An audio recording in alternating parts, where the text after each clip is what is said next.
Eu jamais imaginei que veria minha própria filha, Paula, furiosa, gritando comigo como uma doida apenas porque me recusei a dar a ela o dinheiro que ganhei vendendo meu sítio.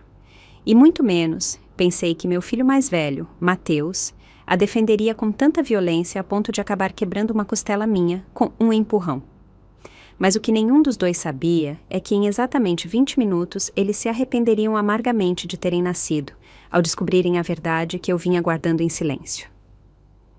Meu nome é Miriam Fontes, tenho 64 anos e durante toda a minha vida fui uma mulher simples e batalhadora. Daquelas que acorda todos os dias às 5:30 da manhã para passar o café e pensar em tudo o que precisa fazer. Moro numa casinha modesta nos arredores de São Francisco do Sul, no interior, com meu pequeno jardim onde cultivo tomates e coentro, e onde todas as manhãs cumprimento minhas galinhas antes de lhes dar a ração. Minha rotina é a mesma há anos. Café preto sem açúcar, pão na chapa com manteiga e depois me sento na varanda para ver o sol nascer enquanto planejo meu dia. Sou viúva há 8 anos.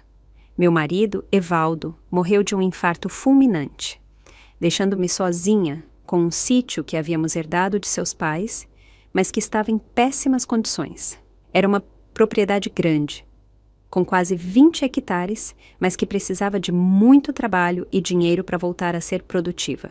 Durante todos esses anos, enquanto meus filhos Mateus e Paula viviam suas vidas na capital, eu me virei como pude para me manter.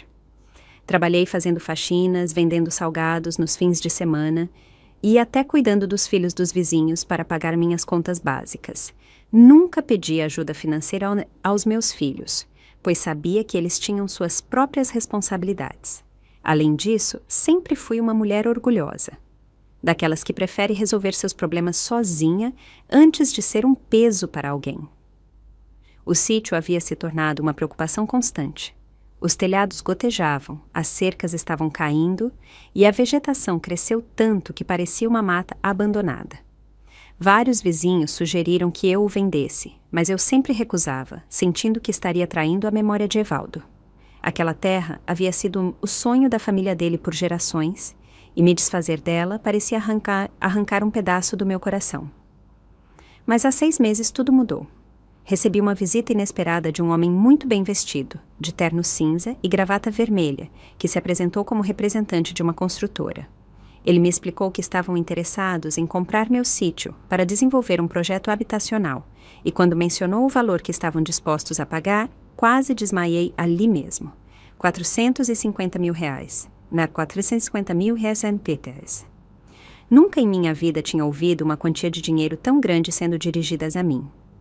O homem disse que a localização da minha propriedade era perfeita para construir um condomínio moderno e que eles estavam dispostos a pagar esse preço sem pechinchar, contanto que eu assinasse os papéis nas próximas semanas.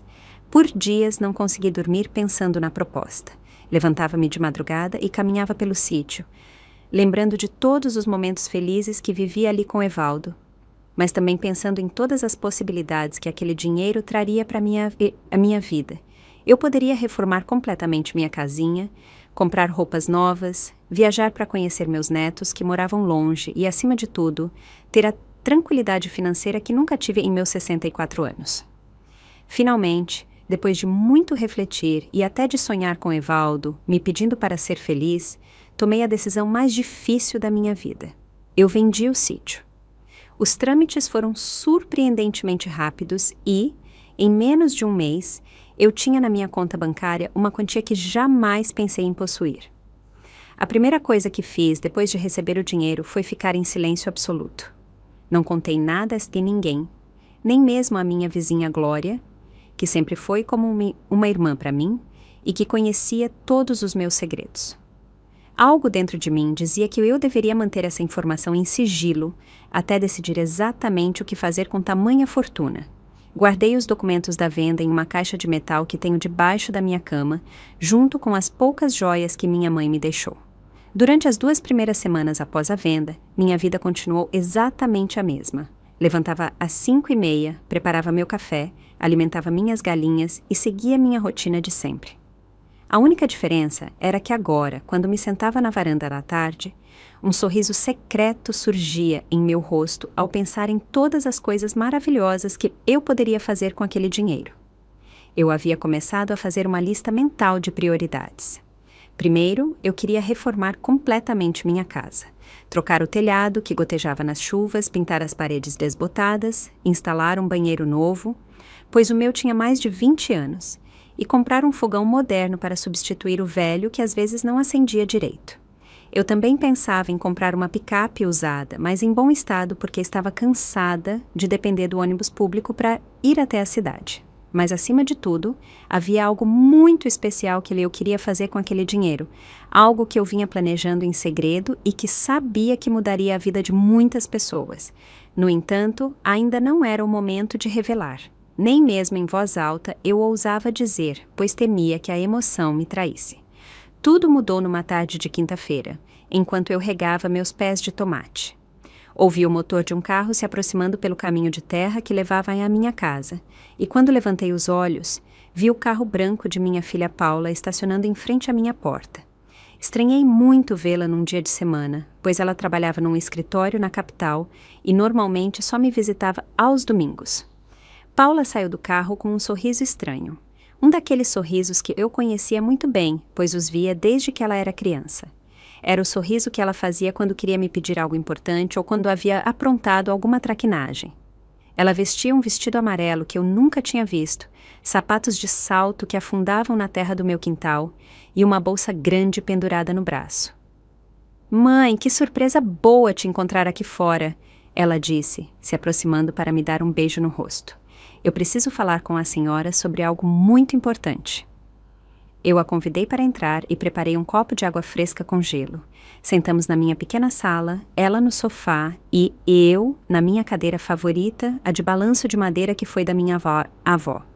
Paula parecia nervosa, brincava com as chaves do carro e evitava me olhar nos olhos. "Mãe", ela começou com a voz suave. "Ontem eu estava conversando com a dona Júlia, que mora perto de onde era o seu sítio, e ela me contou algo que me deixou muito surpresa."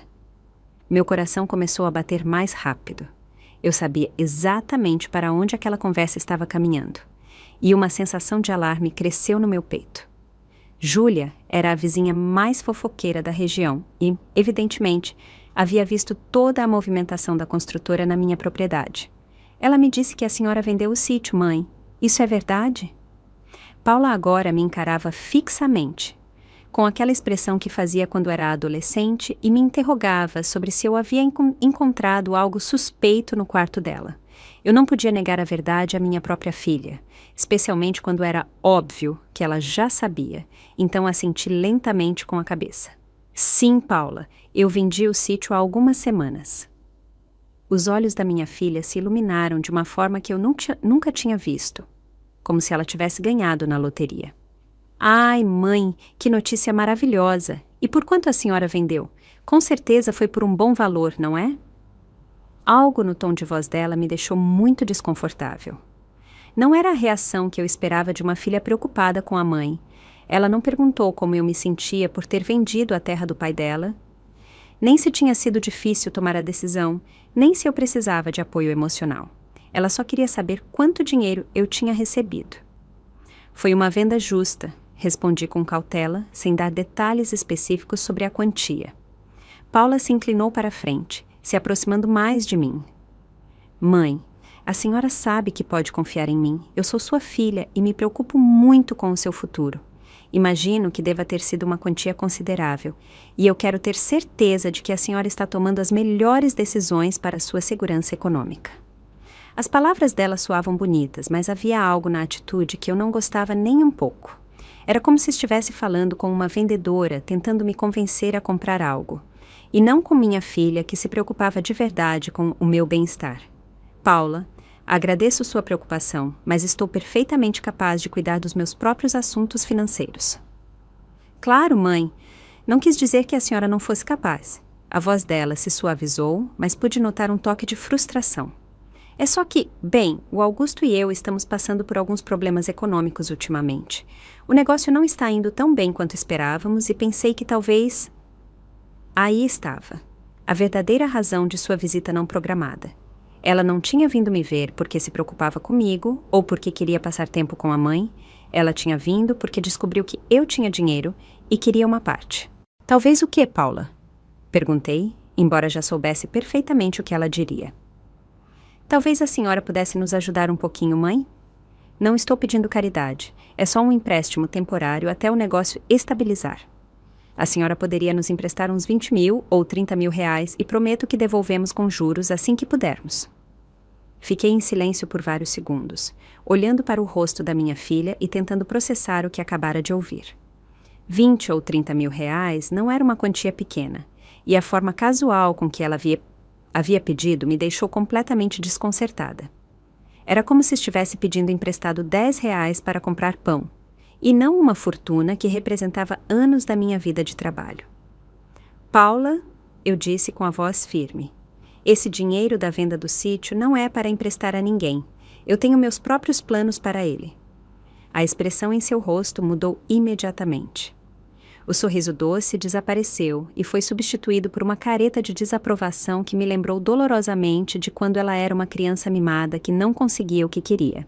Que planos, mãe? O que a senhora vai fazer com tanto dinheiro na sua idade? Não é como se fosse comprar uma casa nova ou viajar pelo mundo. Seria muito mais inteligente investir esse dinheiro em algo produtivo, como o negócio do Augusto e meu. As palavras dela me feriram profundamente. Na minha idade? Repeti, sentindo como se tivesse levado um tapa. Você está me dizendo que por ter 64 anos eu não tenho mais o direito de aproveitar o meu próprio dinheiro? Não, mãe. Não foi isso que eu quis dizer. Ela se apressou em responder, mas pude ver em seus olhos que tinha sido exatamente o que ela quis dizer. É só que, bem, seria mais prático se o dinheiro fosse usado para algo que beneficiasse toda a família. Toda a família? Murmurei, sentindo a indignação crescer no meu peito. E quando foi que toda a família me ajudou quando eu estava lutando sozinha para me manter depois que seu pai morreu? Quando foi que toda a família se preocupou em saber se eu tinha dinheiro suficiente para comprar comida ou remédios? Paula ficou vermelha como um pimentão. Mãe, nós não sabíamos que a senhora estava passando por dificuldades. Se tivesse pedido ajuda... Não sabiam? Interrompi, levantando-me da minha cadeira de balanço. Não sabiam que eu trabalhava fazendo faxinas em casas alheias aos 60 anos? Não sabiam que eu vendia salgados nos fins de semana para pagar a conta de luz?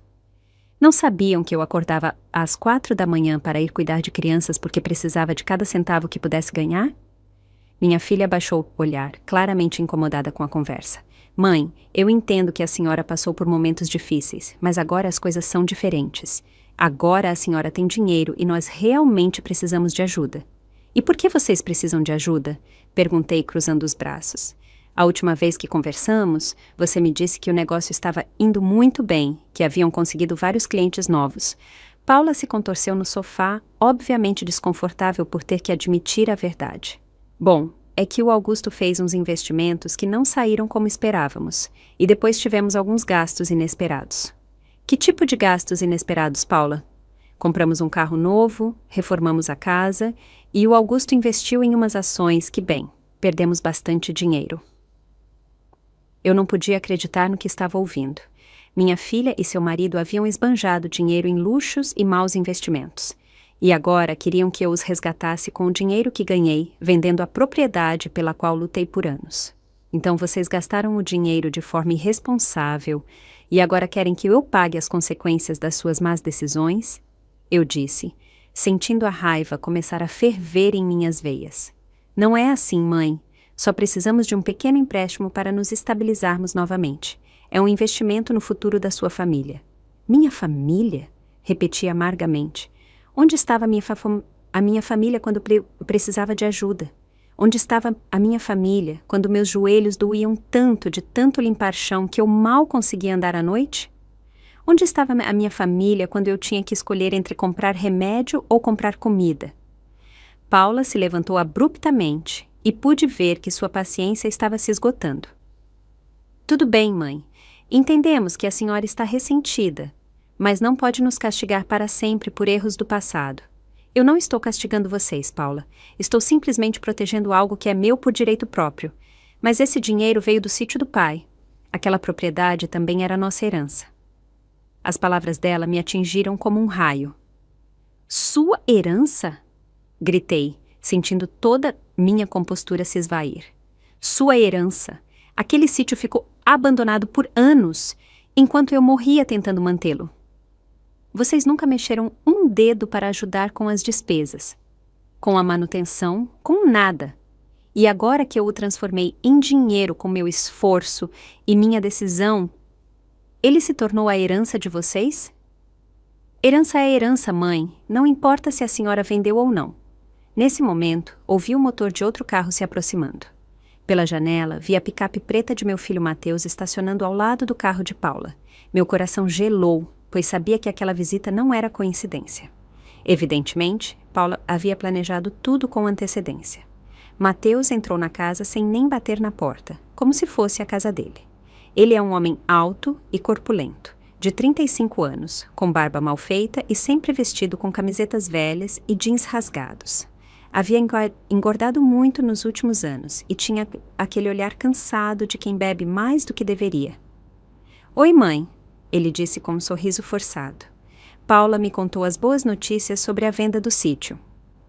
Claro que contou, murmurei, voltando a me sentar na cadeira de balanço, sentindo as pernas tremerem de pura indignação. Mateus se sentou pesadamente no sofá ao lado da irmã e imediatamente sentiu o cheiro de cerveja em seu hálito. Eram apenas 3 horas da tarde, e ele já estava bebendo. Mãe, Paula me explicou a situação. Ele disse com aquela voz rouca que fazia quando tentava parecer sério. Eu acho que deveríamos conversar em família sobre como administrar esse dinheiro da melhor maneira. Não há nada para conversar, Mateus. O dinheiro é meu e eu decidirei o que fazer com ele. Mãe, seja razoável, interveio Paula. Não estamos pedindo que nos dê tudo de presente, só queremos que nos ajude um pouquinho. Mateus também está com problemas financeiros. Olhei para o meu filho mais velho.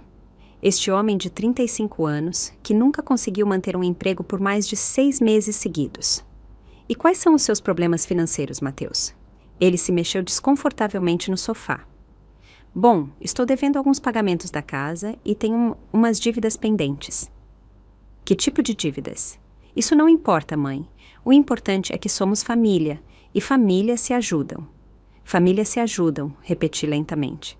Que interessante você dizer isso agora, depois de 8 anos em que eu praticamente não existi para vocês. Os 2 irmãos se entreolharam com aquela cumplicidade que eu conhecia muito bem desde que eram crianças. Era o mesmo olhar que trocavam quando haviam quebrado algo em casa e estavam decidindo qual mentira me contariam, mas agora eram adultos, e aquele olhar me dava muito mais medo do que quando eles tinham 8 e 10 anos. Mãe, disse Mateus, inclinando-se para a frente. Acho que a senhora está sendo um pouco injusta. Nós sempre estivemos aqui para a senhora. Sempre estiveram aqui? Ri com amargura. Mateus, quando foi a última vez que você me visitou sem precisar de algo? Quando foi a última vez que me ligou só para perguntar como eu estava? Mãe, a senhora sabe que eu trabalho muito. Trabalha muito? Interrompi. Se mal consegue manter um emprego por mais de alguns meses, e quando tem trabalho, gasta tudo em cerveja e naquelas máquinas caça-níqueis do bar, a cara de Mateus ficou vermelha como um pimenta. Isso não é verdade. Eu não tenho problema com jogo. Por favor, Mateus, a cidade inteira sabe que você deve dinheiro em 3 bares diferentes. Na semana passada, a esposa do Augusto me contou que você pediu emprestado R$ 1.500 para uma emergência. E o Ezequias disse que viu você gastando tudo nas máquinas caça-níqueis. Paula interveio rapidamente, tentando acalmar a situação.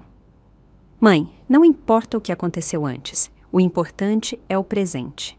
E no presente, somos uma família que precisa se ajudar. Uma família? Levantei-me novamente, sentindo toda a frustração acumulada durante anos começar a vir à tona. Uma família que só aparece quando há dinheiro envolvido? Uma família que me ignorou completamente por 8 anos, enquanto eu lutava sozinha para sobreviver? Não ignoramos a senhora, gritou Paula, perdendo finalmente a compostura. Nós tínhamos nossas próprias responsabilidades. Não podíamos estar cuidando da senhora o tempo todo. Claro que não podiam, respondi com sarcasmo. Estavam muito ocupados gastando dinheiro em carros novos e reformas de casa, enquanto eu trabalhava limpando banheiros alheios para poder comer. Mateus se levantou, e seu tamanho corpulento de repente me intimidou. Quando ficava zangado, sua voz ficava muito grave e seus olhos vermelhos. Mãe, chega de se fazer de vítima. Se a senhora tinha problemas financeiros, deveria ter nos dito. Me fazer de vítima? Eu não podia acreditar no que estava ouvindo. Mateus, vocês sabiam perfeitamente qual era a minha situação. Sabiam que eu vivia sozinha, que era viúva, que não tinha renda fixa, mas estavam tão ocupados com as próprias vidas que nunca se deram ao trabalho de perguntar se eu precisava de ajuda. Porque a senhora sempre foi muito orgulhosa, gritou Paula. Sempre disse que podia se virar sozinha. Porque eu não tinha outra escolha, porque meus próprios filhos me abandonaram. O ambiente na pequena sala havia se tornado tão tenso que eu sentia dificuldade em respirar. Mateus começou a andar de um lado para o outro como um animal enjaulado, enquanto Paula me olhava com uma expressão de pura frustração. Tudo bem, mãe, disse Mateus, parando na minha frente. Suponhamos que a senhora tenha razão e que fomos filhos terríveis. Isso significa que a senhora vai nos castigar para sempre? Isso significa que nunca vai nos perdoar? Não se trata de castigo ou perdão, Mateus. Trata-se de que eu tenho planos para esse dinheiro, e esses planos não incluem resgatar vocês de suas próprias irresponsabilidades. Que planos? Perguntou Paula com a voz aguda. A senhora nunca faz nada emocionante, nunca gasta dinheiro em si mesma. O que vai fazer? Guardar debaixo do colchão até morrer?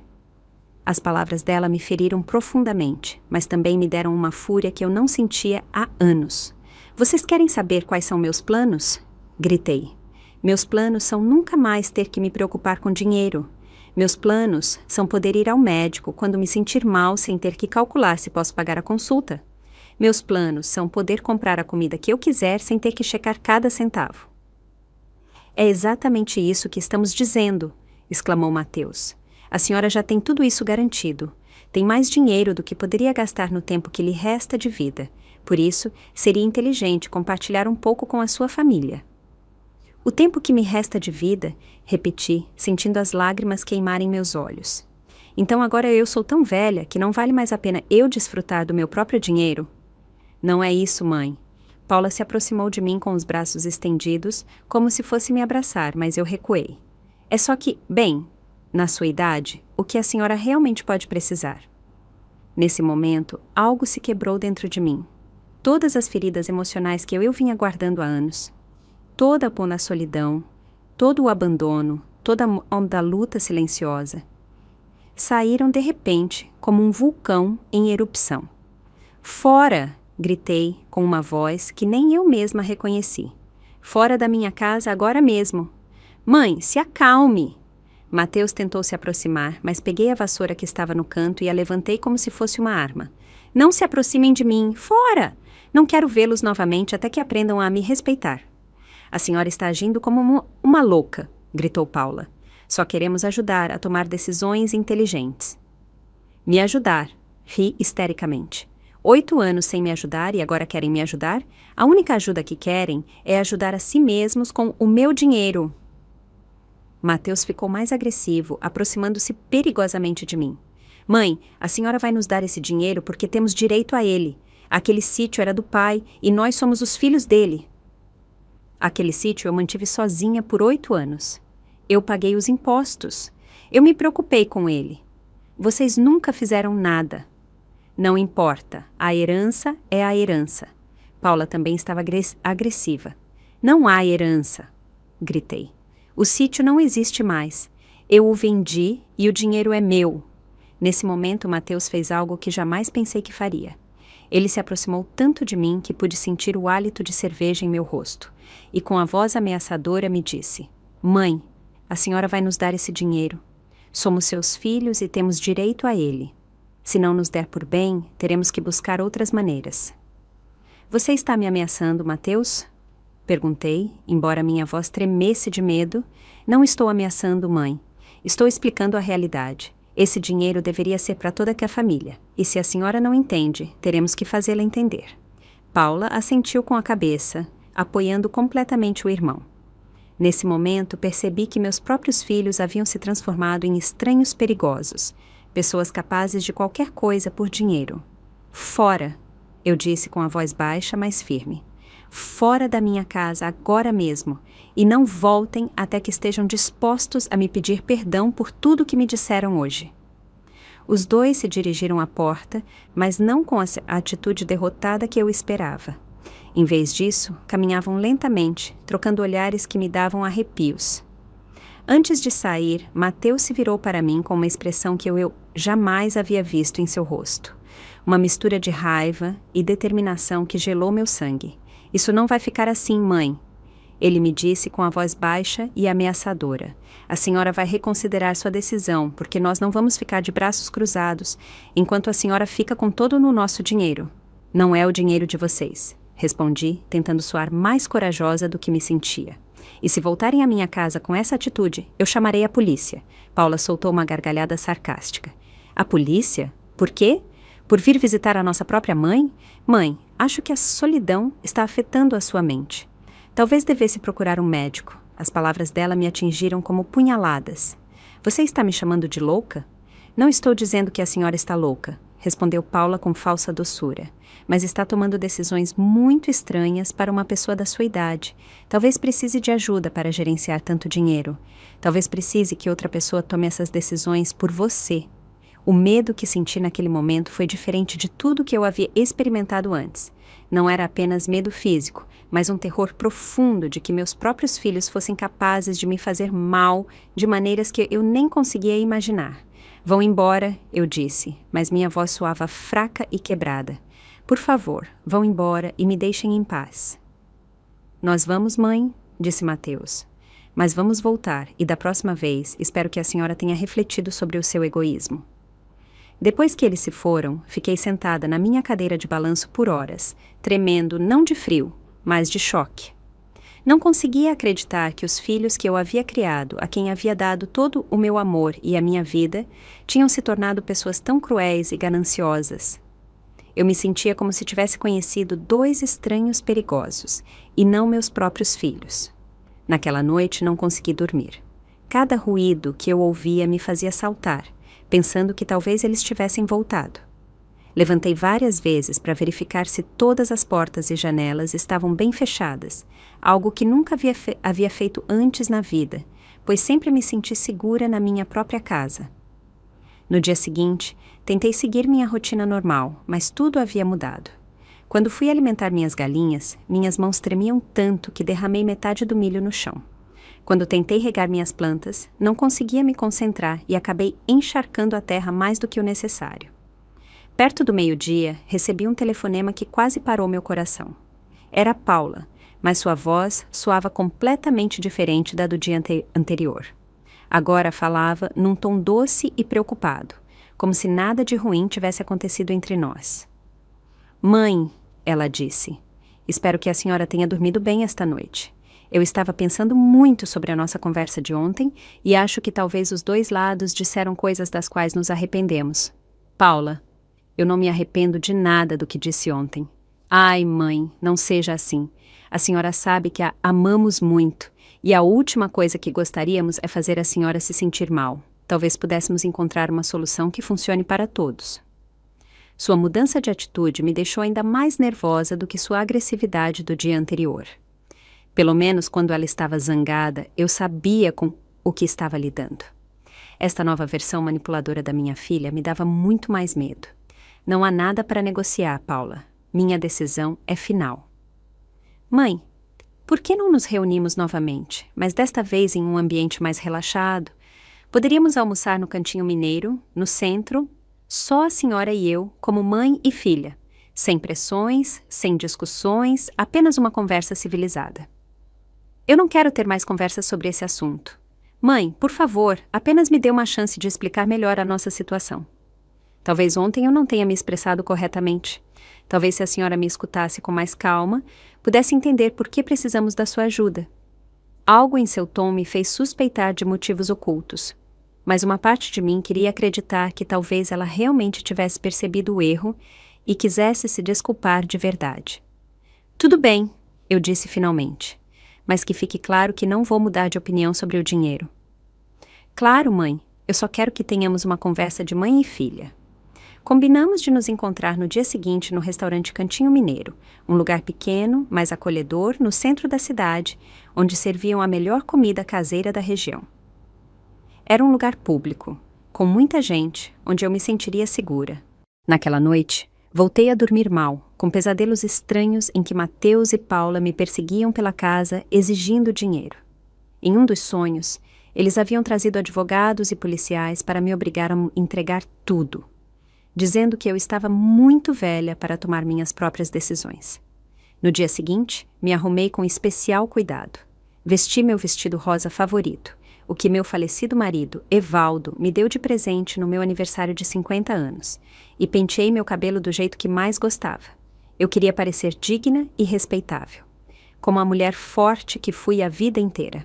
Cheguei ao restaurante 15 minutos antes da hora marcada e pedi uma mesa perto da janela, onde pudesse ver a rua. Paula chegou exatamente na hora, mas não veio sozinha.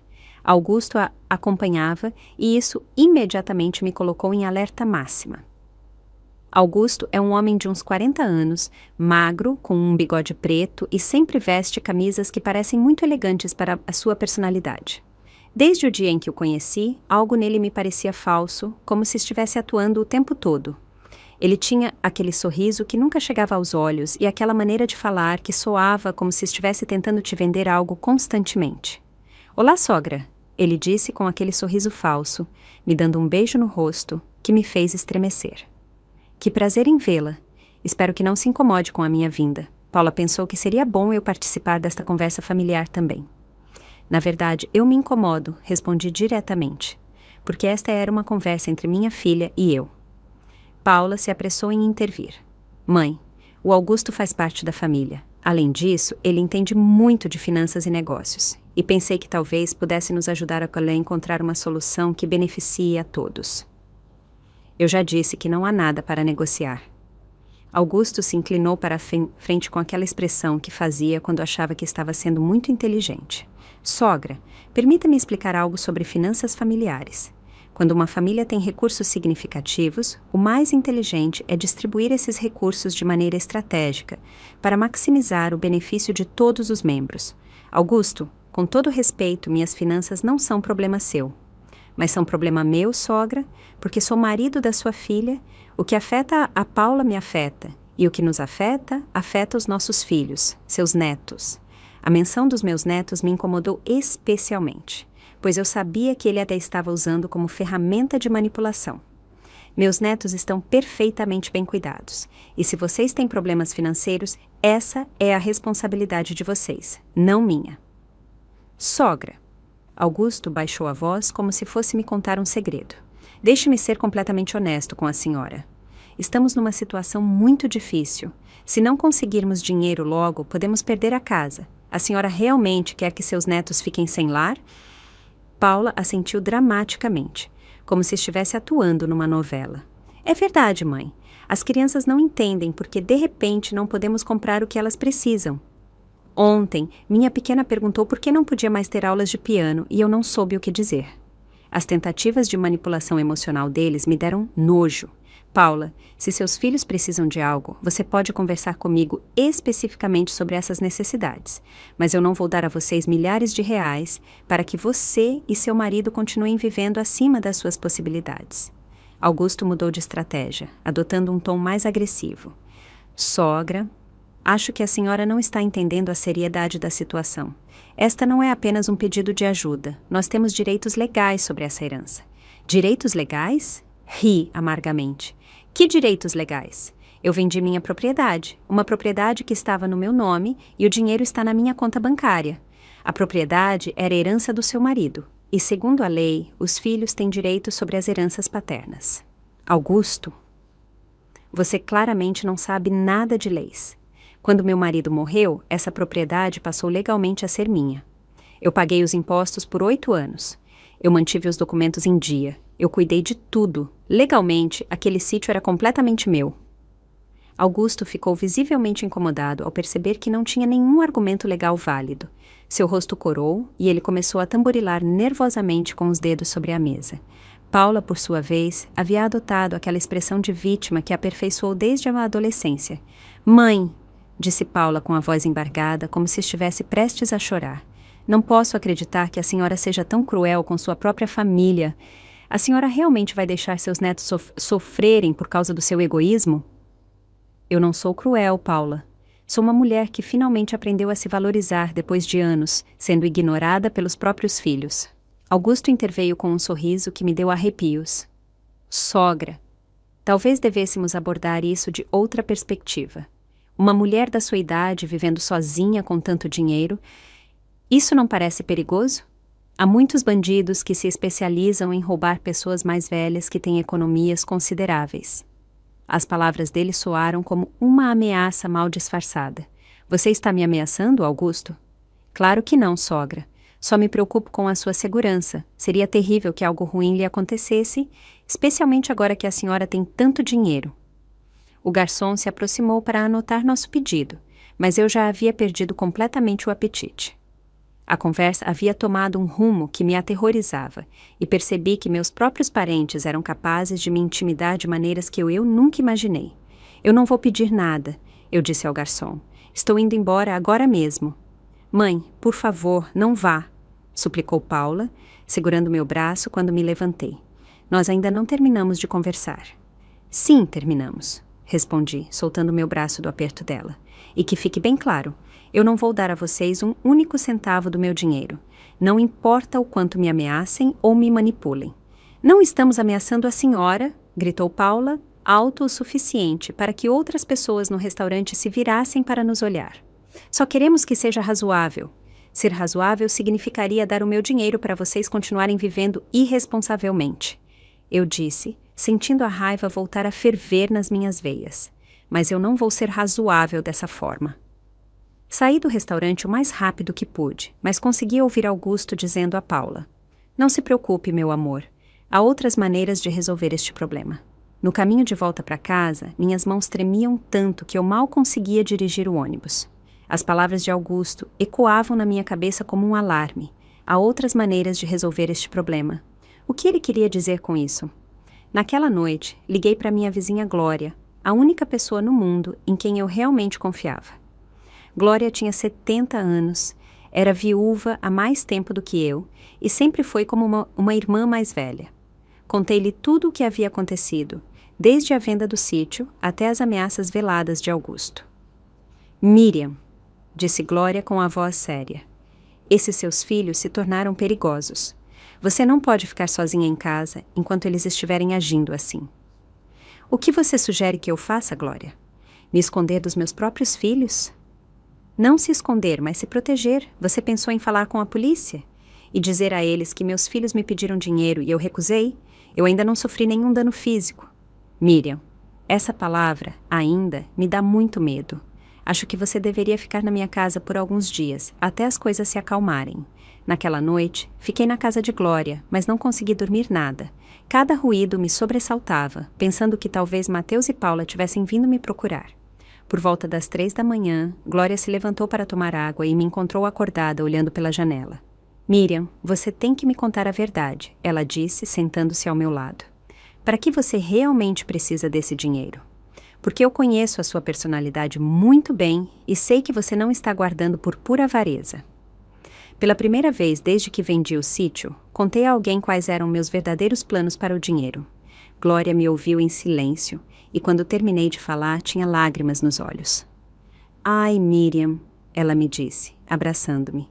Você é uma mulher incrível. Seus filhos nem merecem saber a verdade sobre o que você planeja fazer.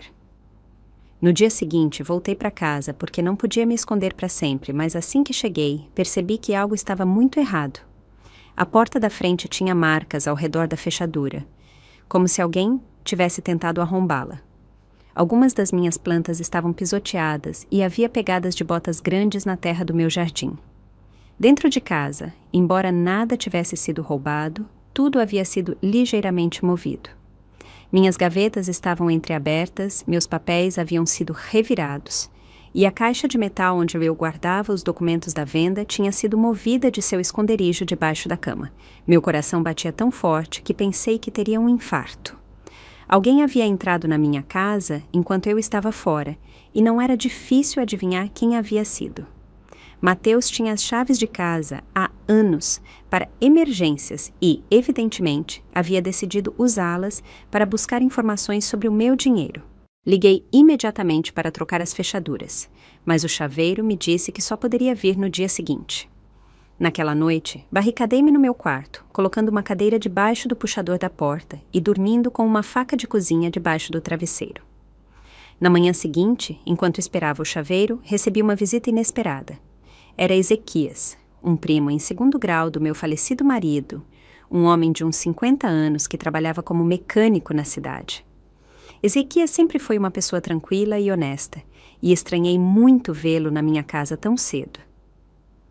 Prima Miriam, ele me disse com cara de preocupação. Eu preciso falar com a senhora sobre algo muito sério. Ontem à noite, estive no bar da Águia e ouvi uma conversa que me deixou muito preocupado. Que tipo de conversa, Ezequias? Seu filho Mateus estava lá, muito bêbado, conversando com os homens que eu não gostei nem um pouco. Eles estavam fazendo planos que envolvem a senhora. Meu estômago se encolheu de medo. Que tipo de planos? Eles estavam falando sobre maneiras de obrigá-la a entregar o dinheiro. Mencionaram algo sobre fazê-la assinar papéis, e um dos homens disse que conhecia alguém que podia falsificar documentos médicos para declará-la mentalmente incapaz. O mundo desabou sobre mim. Declarar que estou louca? Sim, prima. Eles estavam dizendo que se conseguissem um laudo médico que dissesse que a senhora tem demência ou algum problema mental, poderiam conseguir que um juiz lhes desse controle legal sobre o seu dinheiro. Meus piores pesadelos estavam se tornando realidade. Meu próprio filho estava conspirando com estranhos para roubar não só meu dinheiro, mas também minha dignidade e minha liberdade. Ezequias, você tem certeza do que ouviu? Completamente certo, prima. Por isso vim avisá-la tão cedo. Acho que a senhora tem que tomar medidas para se proteger, e tem que fazer isso agora. Nesse momento, o chaveiro chegou, e enquanto ele trocava minhas fechaduras, liguei para um advogado que Glória havia me recomendado. Expliquei toda a situação, e ele me disse para ir ao escritório dele imediatamente com todos os documentos da venda do sítio. Dona Miriam, disse o advogado depois de revisar todos os meus papéis, a senhora está em uma situação muito perigosa, mas também está em uma posição legal muito forte. Está tudo perfeitamente em ordem com a venda da sua propriedade e ninguém pode tocar nesse dinheiro sem o seu consentimento. No entanto, se eles estão realmente planejando declará-la incapaz, precisamos agir rapidamente para protegê-la. O que posso fazer? Primeiro, vamos conseguir uma avaliação médica independente que certifique que a senhora está completamente sã e capaz. Segundo, vamos preparar documentos legais que protejam seus bens. E terceiro, se necessário, vamos conseguir uma ordem de restrição contra seus filhos. Aquele dia foi um dos mais longos da minha vida. Entre médicos, advogados e trâmites legais, percebi que minha vida tranquila havia se transformado em um pesadelo, mas também percebi outra coisa. Pela primeira vez em anos, eu estava lutando por algo que realmente me importava, e essa luta estava me dando uma força que eu não sabia que tinha. No dia seguinte, enquanto voltava da farmácia depois de comprar uns remédios para os nervos que o médico havia me receitado, vi a picape preta de Mateus estacionada em frente à minha casa, mas desta vez ele não estava sozinho. Havia outro carro que eu não reconheci, um sedã cinza com 2 homens dentro que pareciam estar esperando por algo. Meu coração começou a bater tão forte que eu podia ouvi-lo em meus ouvidos. Lembrei-me das palavras de Ezequias sobre os homens estranhos com quem Mateus havia conversado no bar e soube imediatamente que deveriam ser eles. Escondi-me atrás do pé de manga que fica na esquina da minha propriedade e peguei meu celular para ligar para Glória. Glória, sussurrei. Estou escondida perto da minha casa. Mateus está aqui com uns homens que não conheço e acho que estão planejando fazer algo terrível comigo. Onde você está exatamente? Perguntou Glória com a voz alarmada. Atrás do pé de manga, mas não posso ficar aqui para sempre. Miriam, ligue para a polícia agora mesmo. E digo, o quê? Que meu filho está visitando minha casa? Diga que você se sente ameaçada e que precisa de ajuda. Enquanto isso, eu estou indo para lá. Desliguei o telefone e disquei o número de emergência.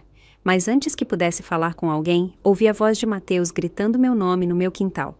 Mãe, eu sei que a senhora está por aí. Só queremos conversar com a senhora. Não seja ridícula. E saia de onde estiver se escondendo. O tom de voz dele não soava como o de alguém que só queria conversar. Soava como o de alguém que estava perdendo a paciência rapidamente. Um dos homens do sedã cinza saiu do carro e pude vê-lo claramente pela primeira vez. Era um cara alto, com braços tatuados e cara de poucos amigos. Usava uma camiseta preta justa que mostrava que ele malhava regularmente e caminhava com aquela atitude agressiva de alguém acostumado a intimidar pessoas. Tem certeza de que ela está aqui? Perguntou o homem a Mateus. Tem que estar aqui. A vizinha dela me disse que a viu voltar há 1 hora. O segundo homem também saiu do carro. Era mais baixo, mas mais corpulento, com barriga de cerveja e uma cicatriz que lhe cruzava a bochecha esquerda, da orelha até a boca. Usava um boné de beisebol e jeans rasgados e tinha aquele jeito de se mover que me lembrava os criminosos que apareciam no noticiário. Olha, Mateus, disse o homem da cicatriz, não temos o dia todo. Se a sua mãe não quiser cooperar por bem, teremos que usar outros métodos para convencê-la. Me deem mais alguns minutos, respondeu Mateus, e pude ouvir o desespero em sua voz. Ela tem que aparecer. Nesse momento, Paula chegou em seu carro branco, estacionando rapidamente e saindo com cara de fúria. Vestia um vestido roxo que eu nunca tinha visto e sapatos de salto que claramente não eram apropriados para caminhar na terra do meu quintal. Vocês já a encontraram? Ela perguntou aos homens, sem sequer cumprimentar o irmão. Não, mas sabemos que ela está por perto, respondeu o homem das tatuagens. Isso é ridículo, gritou Paula, dirigindo-se à minha casa. Mãe, eu sei que a senhora pode me ouvir. Pare de se comportar como uma criança e saia para conversar conosco. Do meu esconderijo atrás da mangueira, pude ver os 3 homens e Paula se movendo pela minha propriedade como se fosse deles. Mateus revistava atrás dos arbustos. Paula olhava pelas janelas da casa e os 2 estranhos caminhavam ao redor como se estivessem avaliando o terreno. Tem certeza de que ela não pode estar dentro de casa? Perguntou o homem da cicatriz a Paula. Impossível! Ela trocou as fechaduras ontem e nós não temos as chaves novas. Isso não é problema, disse o homem das tatuagens com um sorriso que me deu terror. Eu consigo abrir qualquer porta em menos de 5 minutos. Não! Gritou Mateus. Não podemos entrar à força. Isso seria invasão de domicílio. E o que você sugere, então? Perguntou Paula com impaciência. Não podemos ficar aqui o dia todo esperando que ela apareça. Nesse momento, ouvi o som de sirene se aproximando e meu coração deu um salto de alívio. Evidentemente, quando eu havia discado o número de emergência, a chamada havia sido conectada, mesmo que eu tivesse desligado, e eles haviam enviado alguém para investigar. Os 4 conspiradores também ouviram as sirenes e imediatamente entraram em pânico. Merda! Gritou o homem da cicatriz. Alguém chamou a polícia. Vamos embora agora mesmo, disse o das tatuagens, correndo para o carro. Esperem! Gritou Mateus. Não podemos ir assim. Vai parecer muito suspeito. Mas os 2 homens já haviam entrado no sedã cinza e estavam ligando o motor. Saíram disparados da minha propriedade, levantando uma nuvem de poeira, bem quando a viatura da polícia militar dobrou a esquina. Paula e Mateus ficaram parados ali, tentando agir como se nada de estranho tivesse acontecido, mas pude ver o pânico em seus rostos. 2 policiais saíram da viatura e se aproximaram de meus filhos. Um deles era jovem, provavelmente com uns 25 anos, e o outro era mais velho, com cara de quem já tinha visto muita coisa na carreira. Boa tarde, disse o policial mais velho. Recebemos uma chamada de emergência deste número de telefone, mas a comunicação foi cortada. Está tudo bem por aqui? Mateus conseguiu esboçar um sorriso falso. Sim, senhor policial, está tudo bem. Estávamos apenas visitando a nossa mãe. E onde está Amanda, a mãe de vocês? Perguntou o policial jovem, olhando ao redor. Paula interveio rapidamente. Ela deve estar na cidade fazendo compras. Nós chegamos e ela não estava aqui, então decidimos esperá-la. E os homens que acabamos de ver sair no carro cinza? Perguntou o policial mais velho com desconfiança. Que homens? Mentiu Mateus descaradamente. Não sabemos do que o senhor está falando. Nesse momento decidi sair do meu esconderijo. Eu não podia permitir que meus filhos continuassem mentindo para a polícia, e percebi que era mais seguro enfrentar a situação com os oficiais presentes. Senhores policiais, gritei, caminhando em direção a eles. Fui eu quem ligou. Todos se viraram para me olhar. Mateus e Paula tinham caras de puro terror, enquanto os policiais pareciam confusos. A senhora é a proprietária desta casa? Perguntou o policial mais velho. Sim, sou Miriam Fontes, e estes são meus filhos. Mas, senhores policiais, eles vieram aqui com 2 homens que me dão muito medo, e eu tive que me esconder porque me sinto ameaçada. Mãe, isso não é verdade, gritou Paula. Nós só viemos visitá-la.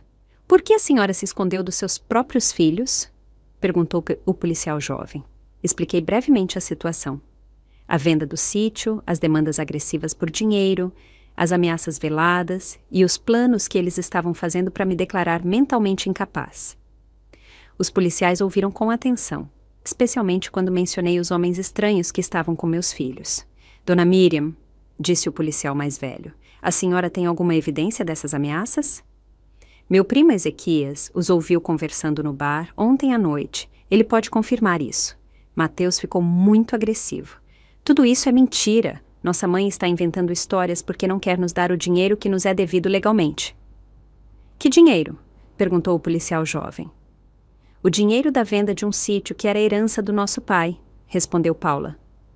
Ela o vendeu sem nos consultar e agora se recusa a compartilhar o dinheiro com a família. Aquele sítio era meu, eu disse firmemente. Eu paguei os impostos, eu o mantive e eu tinha todo o direito legal de vendê-lo. O policial mais velho me olhou com compreensão. Dona Miriam, a senhora quer prestar queixa formal contra seus filhos? Antes que eu pudesse responder, Mateus explodiu de fúria. Isso é ridículo, gritou, aproximando-se perigosamente de mim. Esse dinheiro é nosso por direito, e se a senhora não entende por bem, nós vamos fazê-la entender por mal. Senhor, afaste-se da senhora, ordenou o policial jovem, colocando-se entre Mateus e eu, mas Mateus havia perdido completamente o controle. Toda a minha frustração e a raiva que vinha acumulando há dias saíram de repente, e ele se lançou em minha direção com os punhos cerrados. Ele empurrou o policial jovem que tentava detê-lo. O que aconteceu em seguida foi muito rápido. Mateus conseguiu desviar dos 2 policiais e avançou contra mim com tanta fúria que não tive tempo de me afastar. Seu empurrão foi tão violento que me jogou para trás e caí pesadamente sobre as pedras do meu jardim. A dor que senti no meu lado esquerdo foi indescritível, como se tivessem enfiado uma faca em mim e a estivessem retorcendo. Gritei de agonia enquanto os policiais lutavam com Mateus para algemá-lo. Paula ficou completamente pálida ao perceber o que o irmão havia feito. Mateus, você enlouqueceu? Do chão, com uma dor insuportável me atravessando o flanco, pude ver a expressão de horror no rosto de Paula enquanto os policiais algemavam Mateus. Meu filho mais velho se debatia como um animal selvagem, gritando obscenidades e ameaças enquanto os oficiais o seguravam. Me soltem! Aquela velha maluca está roubando o nosso dinheiro! Ele continuava a gritar com saliva escorrendo pelo canto da boca. O policial mais velho imediatamente chamou uma ambulância pelo rádio, enquanto o mais jovem mantinha Mateus sob controle. Paula se aproximou de mim, mas quando tentou me ajudar a levantar, gritei de dor.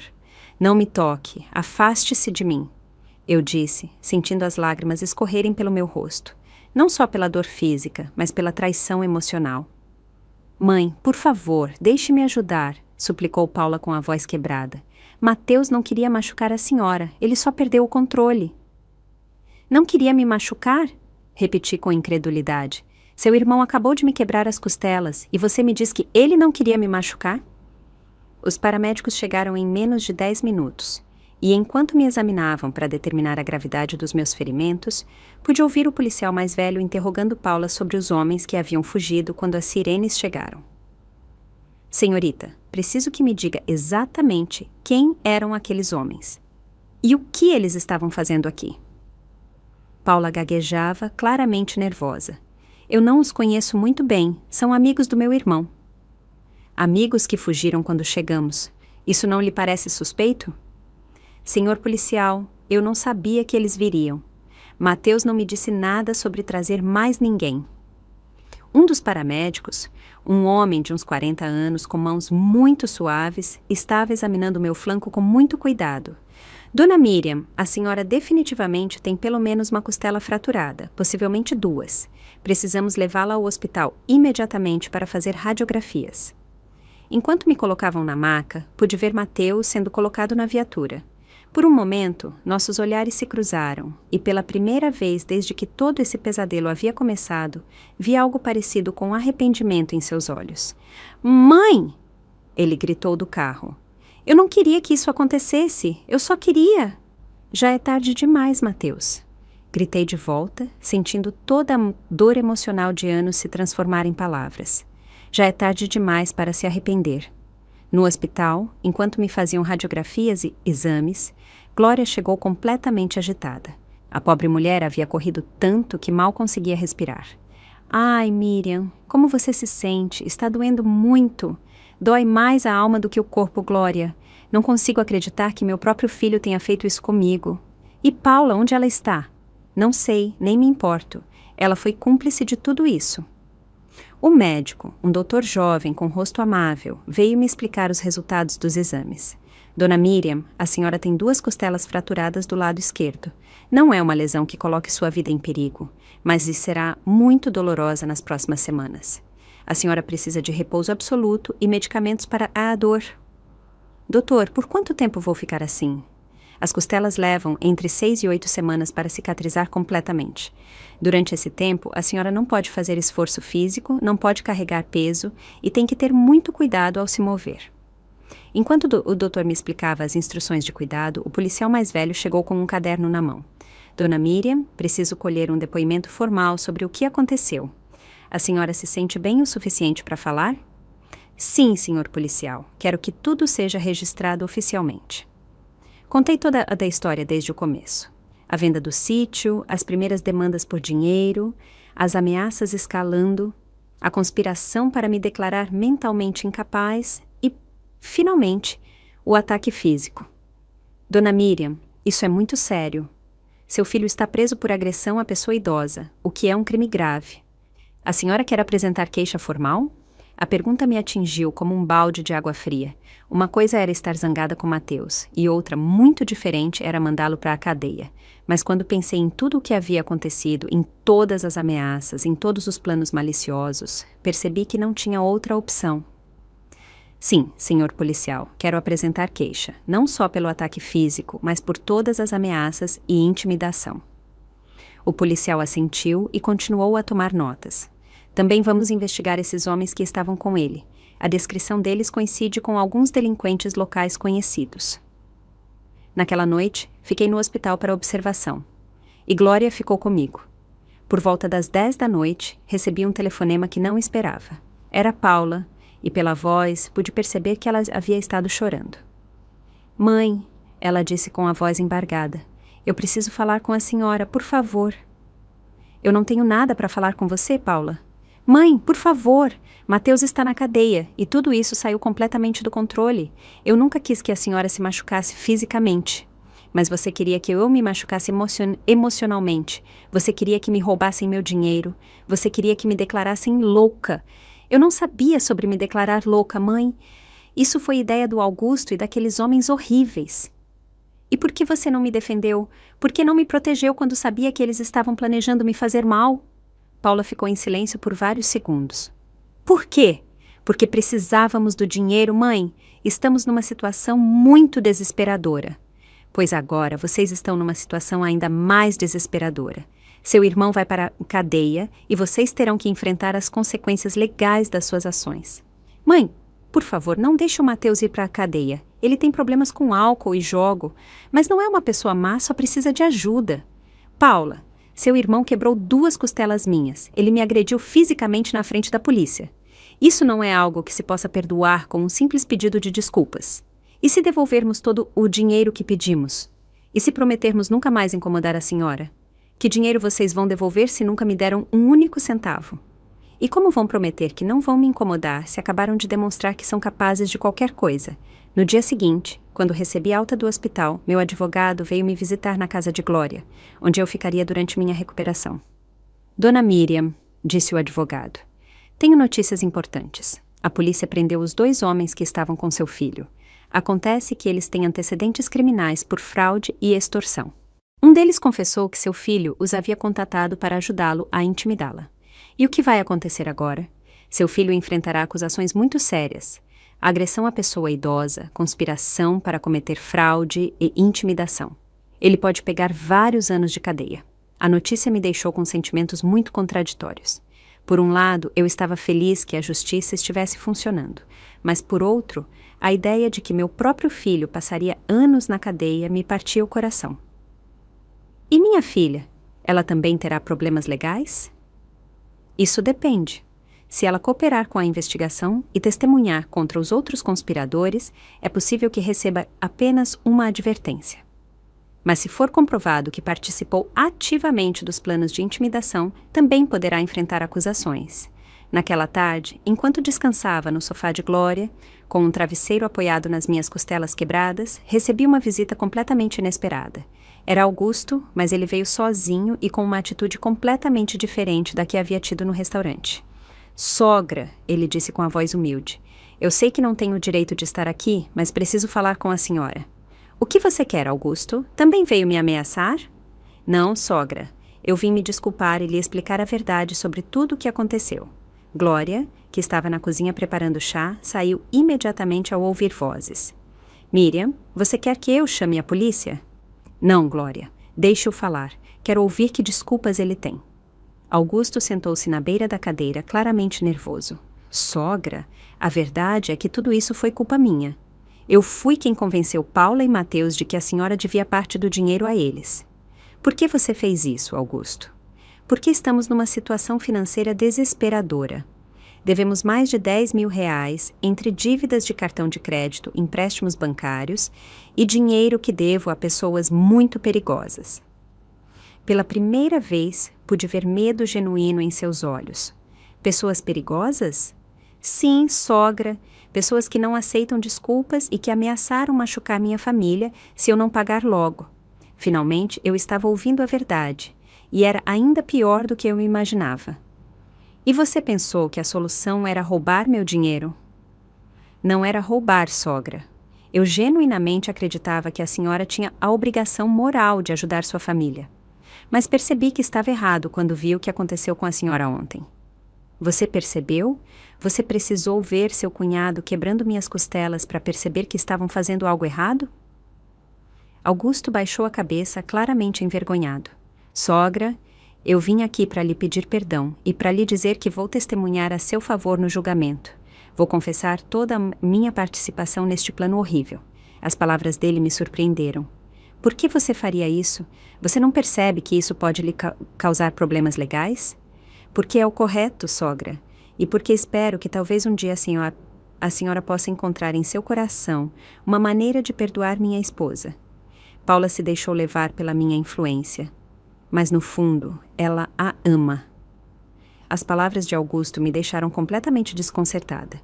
Durante todos esses dias, eu estive tão concentrada em me proteger e em lidar com a traição que não tive tempo de processar realmente meus próprios sentimentos em relação aos meus filhos. Sim, eu estava furiosa e ferida, mas por baixo de toda aquela raiva ainda havia amor. Um amor profundamente ferido, mas amor afinal. "Augusto", eu disse depois de vários minutos de silêncio. "Aprecio que tenha vindo se desculpar, mas desculpas não curam costelas quebradas nem apagam ameaças de morte. Eu sei, sogra. E não espero que me perdoe imediatamente. Só queria que a senhora soubesse a verdade e queria lhe pedir algo." "O quê?" "Quando tudo isso acabar, quando Mateus sair da cadeia e quando tivermos pago pelos nossos erros, haveria alguma possibilidade de reconstruirmos esta família? Não por causa do dinheiro, mas porque seus netos precisam da senhora na vida deles." A menção dos meus netos me atingiu diretamente no coração. Em todo este pesadelo, eu tentei não pensar neles, em como tudo isso os afetaria. Eram crianças inocentes, que não tinham culpa das decisões terríveis que seus pais haviam tomado.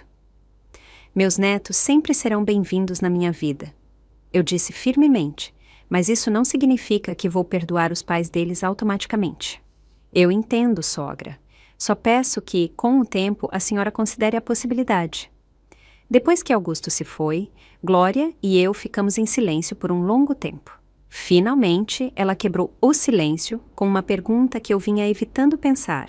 "Miriam, o que você vai fazer com o dinheiro agora?" Era a primeira vez que alguém me fazia aquela pergunta sem segundas intenções, sem estar tentando obter algo de mim. Glória perguntava por curiosidade genuína e porque se preocupava com o meu bem-estar. Glória, acho que está na hora de eu te contar quais eram realmente meus planos para esse dinheiro. Acomodei-me melhor no sofá, tentando encontrar uma posição que não doesse tanto, e contei à minha querida amiga o segredo que eu vinha guardando desde o dia em que recebi a proposta de compra. Você se lembra da minha irmã Zulmira? Claro, aquela que morreu de câncer há 5 anos. Antes de morrer, Zulmira me fez prometer algo. Ela me fez prometer que, se um dia eu tivesse os recursos para fazê-lo, ajudaria outras mulheres que estivessem passando pela mesma coisa que ela passou. Glória me olhava com atenção, esperando que eu continuasse. Zulmira teve que vender a casa, o carro e até as joias da nossa mãe para pagar seus tratamentos de câncer. No final, não foi suficiente, e ela morreu endividada e sem ter recebido todos os tratamentos de que precisava. As lágrimas começaram a rolar pelo meu rosto, enquanto eu lembrava da minha irmã mais nova, que havia lutado tão bravamente contra aquela doença terrível. Meu plano era usar o dinheiro da venda para criar um fundo que ajudasse mulheres de baixa renda que tivessem câncer. Não todo o dinheiro, é claro. Uma parte eu guardaria para minha própria segurança, mas a maioria seria para cumprir a promessa que fiz a Zulmira. Glória ficou em silêncio por vários segundos, e quando finalmente falou, tinha lágrimas nos olhos. Ai, Miriam. Você é uma mulher incrível, e pensar que seus filhos quiseram roubar esse dinheiro que ia ajudar tantas pessoas necessitadas. Glória, o mais triste de tudo é que se eles tivessem me perguntado com respeito e carinho sobre meus planos, talvez eu tivesse encontrado uma maneira de ajudá-los também. Mas eles nunca me deram a oportunidade. Apenas presumiram que tinham direito ao meu dinheiro e tentaram tomá-lo à força. Você vai seguir com seus planos originais? Sim, Glória. Mais do que nunca. Esta experiência me ensinou a importância de ajudar as pessoas que realmente precisam, e não as pessoas que simplesmente querem viver acima de suas possibilidades. No dia seguinte, recebi um telefonema do meu advogado com notícias sobre o caso. Dona Miriam, tenho atualizações importantes. Seu filho Mateus se declarou culpado de todas as acusações e aceitou uma sentença de 2 anos de prisão, com a possibilidade de liberdade condicional após 1 ano. Se completar um programa de reabilitação para alcoolismo e vício em jogo. E os outros homens? Os 2 receberam sentenças mais longas porque já tinham antecedentes. O principal organizador do plano para declará-la incapaz recebeu 5 anos. E minha filha? Sua filha decidiu cooperar completamente com a investigação e testemunhar contra todos os outros. Em troca, recebeu apenas liberdade condicional e a obrigação de fazer trabalho comunitário durante 1 ano. Trabalho comunitário? Sim, especificamente trabalhando com pessoas idosas em uma casa de repouso. O juiz achou que seria apropriado, dadas as circunstâncias. Naquela tarde, enquanto eu descansava no Jardim de Glória, recebi uma visita inesperada. Era Paula. Mas ela parecia completamente diferente de como eu a tinha visto em semanas. Havia perdido peso, tinha olheiras profundas e vestia roupas simples que pareciam velhas. Mãe, ela me disse com a voz mal audível, eu sei que não tenho o direito de estar aqui, mas precisava ver a senhora antes de começar meu trabalho comunitário. O que você quer, Paula? Quero pedir perdão, mãe. Não um pedido de desculpa superficial, mas um perdão genuíno de filha para mãe. Ela se sentou numa cadeira perto de mim, mas mantendo uma distância respeitosa. Mãe, nestes últimos dias eu tive muito tempo para pensar sobre tudo o que aconteceu e percebi que não só falhei como filha, mas me transformei em uma pessoa que nem eu mesma reconheço. Paula, palavras são fáceis, fatos são o que conta. Eu sei, mãe, por isso não estou pedindo que me perdoe agora mesmo. Só estou pedindo que talvez, com o tempo, a senhora possa considerar me dar uma chance de demonstrar que posso ser melhor. E o Augusto? Você ainda está casada com ele? Paula baixou o olhar. Estamos nos divorciando. Percebi que foi ele quem me manipulou para agir contra a senhora, e eu não posso ser casada com alguém que me fez machucar minha própria mãe. As palavras dela me surpreenderam. Eu não esperava que ela tomasse uma decisão tão drástica. E as crianças? As crianças vão ficar comigo. Augusto concordou porque sabe que as dívidas dele o colocam em perigo e não quer expor as crianças a essas pessoas perigosas. Como você vai sustentá-las sozinha? Consegui um emprego de meio período em um escritório, além do trabalho comunitário. Não vai ser fácil, mas prefiro viver com dificuldades financeiras do que viver com a culpa do que fiz à senhora. Pela primeira vez em semanas, pude ver minha filha de verdade por baixo de toda a ganância e manipulação. Era uma menina que eu havia criado, a jovem que ela era antes da influência de Augusto corrompê-la. Paula, eu tenho uma condição para considerar perdoar você um dia. O que for, mãe. Quero que você faça terapia psicológica. Quero que você entenda como chegou a ser capaz de trair sua própria mãe e quero que se certifique de que isso nunca mais acontecerá. Eu já comecei, mãe. É parte dos termos da minha liberdade condicional, mas mesmo que não fosse obrigatório, eu faria. E o que você vai dizer aos meus netos sobre tudo isso? Vou dizer a verdade de forma apropriada para a idade deles. Vou dizer que a mãe deles cometeu erros muito graves, que machucou a avó e que está trabalhando muito duro para ser uma pessoa melhor. Depois que Paula se foi, fiquei pensando por horas sobre tudo o que havia acontecido. Minha vida havia mudado completamente no espaço de poucas semanas. Eu havia perdido a confiança nos meus filhos. Fui traída pela minha própria família.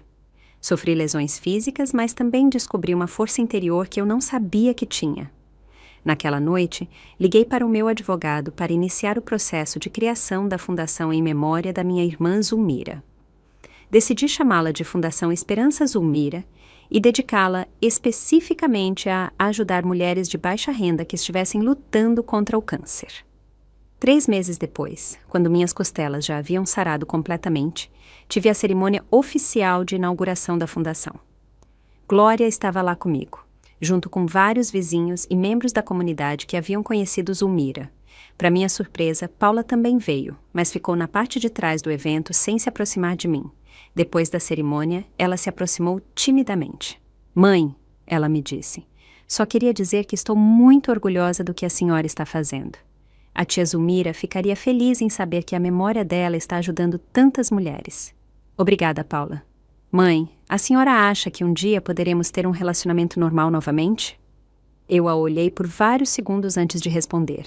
Paula, eu acho que nunca teremos o relacionamento que tínhamos antes, porque essa relação era baseada em uma confiança que foi quebrada, mas talvez, com muito tempo e muito trabalho, possamos construir algo novo. Isso é tudo o que posso pedir, mãe. 6 meses depois, recebi uma carta de Mateus da cadeia. Era a primeira comunicação que eu tinha com ele desde o dia em que ele quebrou minhas costelas. Mãe, dizia a carta, eu sei que não mereço o seu perdão, mas quero que saiba que todos os dias nesta cadeia eu penso no que fiz à senhora e todos os dias me odeio mais por isso. Estou num programa de recuperação para alcoólatras e viciados em jogo. E pela primeira vez em anos, estou começando a entender o quão doente eu estava. Não estou pedindo que me perdoe, porque sei que isso levará muito tempo, se é que algum dia acontecerá.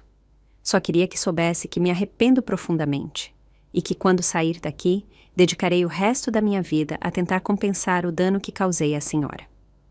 Quando terminei de ler a carta, percebi que, pela primeira vez desde que tudo havia começado, eu não sentia raiva dos meus filhos. Eu não os havia perdoado completamente, e talvez nunca o fizesse por inteiro, mas havia encontrado algo parecido com a paz. Hoje, 1 ano depois de vender o sítio, minha vida é completamente diferente. A Fundação Esperança Zulmira ajudou mais de 50 mulheres com seus tratamentos de câncer. Paula terminou seu trabalho comunitário e se mostrou uma mãe responsável que está criando bem meus netos. Mateus sairá da cadeia em 6 meses e, embora eu não saiba se poderemos reconstruir nosso relacionamento, pelo menos sei que ele está trabalhando para se tornar uma pessoa melhor. E eu aprendi algo fundamental, que o dinheiro não é o mais importante na vida. Mas o respeito próprio, sim. Aprendi que está tudo bem em dizer não, até mesmo para a família.